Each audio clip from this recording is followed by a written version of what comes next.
ഒരുപാട് കാര്യങ്ങൾ നമ്മൾ ശ്രദ്ധിക്കാറുണ്ട്. ഒന്നാമതായി തന്നെ നമ്മുടെ നാട്ടിലെ ഭരണ സംവിധാനങ്ങൾ, ആരോഗ്യ വകുപ്പ് നമ്മളോട് പറയുന്ന നിർദ്ദേശങ്ങൾ നമ്മൾ പാലിക്കണം. ഇന്ന സമയത്ത് പുറത്തേക്ക് ഇറങ്ങരുത്, ഇന്ന കാര്യങ്ങളൊക്കെ ഇന്ന രൂപത്തിൽ നിർവഹിക്കണം എന്ന് തുടങ്ങി നമ്മുടെ ആരോഗ്യ വകുപ്പ് പറയുന്ന കാര്യങ്ങളൊക്കെ നമ്മൾ നിർവഹിക്കണം.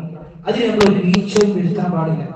കാരണം നമ്മുടെ ആരോഗ്യ വകുപ്പ് നമ്മുടെ നാട്ടിലെ ജനങ്ങൾക്ക് ഉപകാരമാകുന്ന, അവർക്ക് എതിരായി ഭവിക്കുന്ന കാര്യങ്ങളൊക്കെ ഗവേഷണം നടത്തി, ശാസ്ത്രീയമായ ഗവേഷണം നടത്തിയിട്ടാണ് അവരുടെ ഓരോ പ്രസ്താവനകളും വരുന്നത്. അതുകൊണ്ട് തന്നെ ആ പ്രസ്താവനകൾക്ക് എതിരെ നമ്മൾ പ്രവർത്തിക്കുമ്പോൾ അത് നമ്മുടെ ശരീരത്തിനെ നശിപ്പിക്കുന്നതിന് തുല്യമാണ്.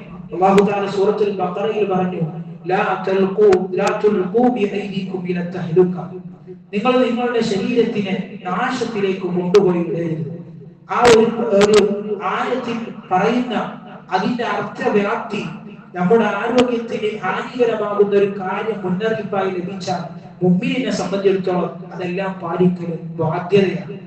അതുപോലെ തന്നെ ഈ ഒരു ചൂടുള്ള സമയത്ത് നമ്മൾ ശ്രദ്ധിക്കേണ്ടത്, നമ്മളെ ശരീരത്തിലെ ജലാംശങ്ങൾ വറ്റിപ്പോകുന്ന അവസ്ഥയിൽ നമ്മൾ വെള്ളം കുടിക്കാതിരിക്കരുത്. വെള്ളം ഓരോ 15 മിനിറ്റ് കൂടുമ്പോഴും വെള്ളം നമ്മുടെ ശരീരത്തിലേക്ക് എത്തണം. നമുക്ക് ദാഹിക്കുമ്പോഴേ വെള്ളം കുടിക്കുള്ളൂ എന്നുള്ളൊരു അവസ്ഥ ഉണ്ടാകാൻ പാടില്ല. നമ്മളിങ്ങനെ വിയർത്ത് പല നിരക്കും നമ്മളിൽ നിന്ന് ശരീരത്തിൽ നിന്ന് ജലാംശങ്ങൾ ഇങ്ങനെ പോയിക്കൊണ്ടിരിക്കുകയാണ്. വളരെ പ്രധാനപ്പെട്ട, വളരെ വലിയ ചൂട് അനുഭവിച്ചുകൊണ്ടിരിക്കുന്ന ഈ അവസരത്തിൽ നമ്മൾ ഒരു 15 മിനിറ്റ് കൂടുമ്പോൾ ഒരു 3 ഉറുക്ക് വെള്ളമെങ്കിലും നമ്മുടെ ശരീരത്തിലേക്ക് എത്തണം.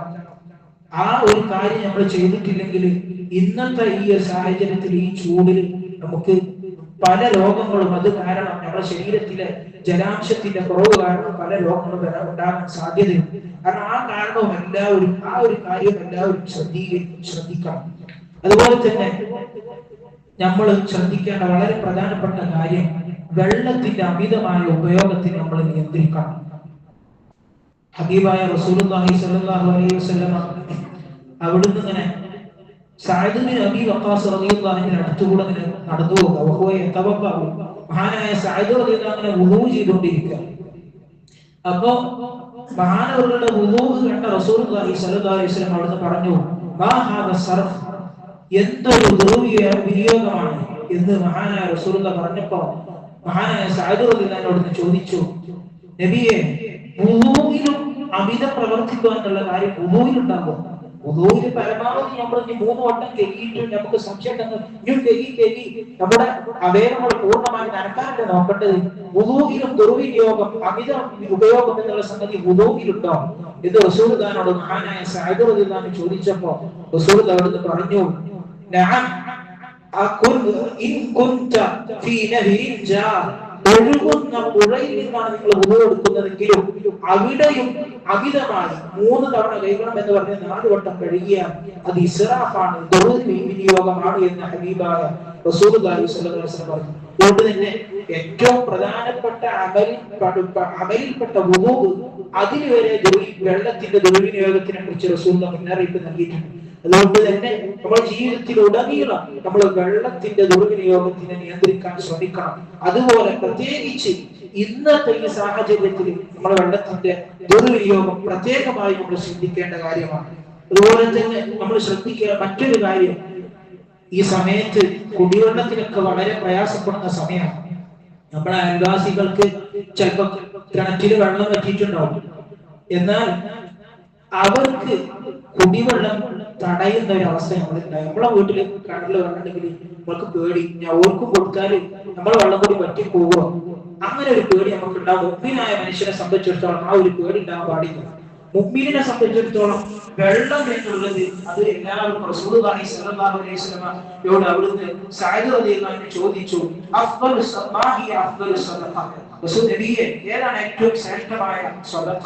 റസൂൽ പറഞ്ഞു, സഖീൽ മാ, വെള്ളത്തിന് കുടിപ്പിക്കലാണ്. അതുകൊണ്ട് തന്നെ നമ്മളെ ചുറ്റുവട്ടത്ത് ആരെങ്കിലും വെള്ളത്തിന് പ്രയാസപ്പെടുന്നുണ്ടെങ്കിൽ നമ്മളെ വെള്ളം ഇല്ലാതായി പോകുമെന്ന് പേടിച്ചിട്ട് അവർക്ക് കൊടുക്കാൻ നമ്മൾ മടി കാണിക്കരുത്. അതുകൊണ്ട് റസൂൽ മറ്റൊരു ഹദീസിൽ കാണാം, സലാസുൻ ലാ യംനഅന, 3 കാര്യങ്ങൾ വരങ്ങാൻ പറ്റൂല. ഒരാൾ ചോദിച്ചാൽ നമ്മൾ 3 കാര്യങ്ങൾ വരക്കാൻ പറ്റൂല. അൽ മാഉ വെള്ളം, അതുപോലെ തന്നെ മേച്ചിൽപ്പുറങ്ങളിലുള്ള പുല്ല്, അതുപോലെ തന്നെ വന്നാർ, തീ. ഈ മൂന്ന് കാര്യങ്ങൾ ഒരാൾ ചോദിച്ചാൽ അത് ഇറങ്ങാൻ പാടില്ല. അതിൽ ആദ്യമായി റസൂൽ പറഞ്ഞത് വെള്ളത്തിനെയാണ്. അതുകൊണ്ട് തന്നെ നമ്മക്ക് വെള്ളം തീരുവെന്നുള്ള ആശങ്ക ഉണ്ടായതുകൊണ്ട് മറ്റുള്ളവർക്ക് കൊടുക്കാൻ നമ്മൾ മടി കാണിക്കരുത്. അതുകൊണ്ട് ആ ഒരു കാര്യം ഈ സമയത്ത് നമ്മൾ പ്രധാനമായി ശ്രദ്ധിക്കണം. അതുപോലെ തന്നെ നമ്മളെ മനുഷ്യന്മാർക്ക് വെള്ളം കൊടുക്കുന്നതോടൊപ്പം തന്നെ മറ്റു സഹജീവികൾക്കും വെള്ളം കൊടുക്കാൻ നമ്മൾ ശ്രമിക്കണം. റസൂൽ പറഞ്ഞു, നിങ്ങൾ ഭൂമിയിലുള്ളവരോടൊക്കെ നിങ്ങൾ കരുണ കാണിക്കുക, എന്നാൽ അല്ലാഹു തആല നിങ്ങളോട് കരുണ കാണിക്കും. അള്ളാഹുവിന്റെ റഹ്മത്താണ് മഴ എന്നുള്ളത്. ഈ സമയത്ത് കുടുങ്ങിക്കിടക്കുന്ന അവസരത്തിൽ നമ്മൾ മറ്റു ജീവജാലങ്ങൾക്ക് വെള്ളം കൊടുക്കുമ്പോൾ അള്ളാഹു നമ്മുടെ റഹ്മത്ത് ചെയ്യാണ്. ആ റഹ്മത്ത് കാരണം ചിലപ്പോൾ അള്ളാഹുവിന്റെ റഹ്മത്ത് നമ്മളിലേക്ക് വർഷിക്കും. ആ ഒരു കാര്യം നമ്മൾ ഈ സമയത്ത് പ്രത്യേകം ശ്രദ്ധിക്കണം. അതുപോലെ തന്നെ നമ്മൾ ഈ സമയത്ത് ഒരുപാട് ഇസ്തിഗ്ഫാർ ചെയ്യണം. മഹാനായ നൂഹ് നബി അലൈഹിസ്സലാം പറയുന്നതായി ഖുർആനിൽ കാണാം, അവിടുത്തെ ജനതയോട് ഇസ്തഗ്ഫിറു റബ്ബക്കും ഇന്നഹു കാന ഗഫാറ യുർസിലി സമാഅ അലൈക്കും മിദ്റാറ. നിങ്ങൾ അല്ലാഹുവിനോട് ഇസ്തിഗ്ഫാർ ചെയ്യുക, എന്നാൽ നിങ്ങൾക്ക് അല്ലാഹുവിന്റെ അനുഗ്രഹമാകുന്ന മഴ ആകാശത്ത് നിന്ന് അല്ലാഹു തആല ഇറക്കും എന്ന് ഹബീബായ മഹാനായ നൂഹ് നബി അലൈഹിസ്സലാം പറയുന്നതായിട്ട് ഖുർആനിൽ കാണാം. അതുകൊണ്ട് തന്നെ ഈ പ്രയാസപ്പെടുന്ന ഈ അവസരത്തിൽ നമ്മൾ ചെയ്യേണ്ട, നമ്മുടെ ജീവിതത്തിൽ നമ്മൾ കൊണ്ടുവരേണ്ട ഏറ്റവും പ്രധാനപ്പെട്ട കാര്യം എന്നുള്ളത് ഇസ്തിഗ്ഫാറിനെ വർദ്ധിപ്പിക്കുക എന്നുള്ളതാണ്. അതുപോലെ തന്നെ അല്ലാഹുവിന്റെ അനുഗ്രഹങ്ങൾക്ക് നന്ദി ചെയ്യുക. അത് ഇബാദത്തിന്റെ പല മാർഗങ്ങളിലൂടെ നമുക്ക് നന്ദി ചെയ്യാൻ കഴിയും. നമ്മൾ ഏറ്റവും പ്രധാനമായി ചിന്തിക്കേണ്ടത് അൽഹംദുലില്ലാഹ് എന്നുള്ള ദിക്ർ നമ്മൾ വളരെ വർദ്ധിപ്പിക്കാൻ ശ്രമിക്കാം. കാരണം ഹബീബായ റസൂലുള്ളാഹി സ്വല്ലല്ലാഹു അലൈഹി വസല്ലം പറഞ്ഞു, അൽഹംദുലില്ലാഹി അഫ്ളലു ശുക്ർ. അൽഹംദുലില്ലാഹ് എന്നുള്ളത് അഫ്ളലു ദുആ, ദുആയിൽ നിന്ന് ഏറ്റവും ശ്രേഷ്ഠമായ ദുആ ആണ് അൽഹംദുലില്ലാഹ്. മഹാന്മാരെ ഹദീസിനെ വിശദീകരിച്ച് പറയുന്നത് കാണാം, ഒരാൾ അൽഹംദുലില്ലാഹ് എന്ന് പറഞ്ഞാൽ അല്ലാഹുവിന് ശുക്ർ ചെയ്യുന്നതിന്റെ ഏറ്റവും ശ്രേഷ്ഠമായ വാചകമാണ് അൽഹംദുലില്ലാഹ്. അല്ലാഹു തആല ഖുർആനിൽ പറഞ്ഞിട്ടുണ്ട്, ലഇൻ ശകർതും ലഅസീദന്നകും.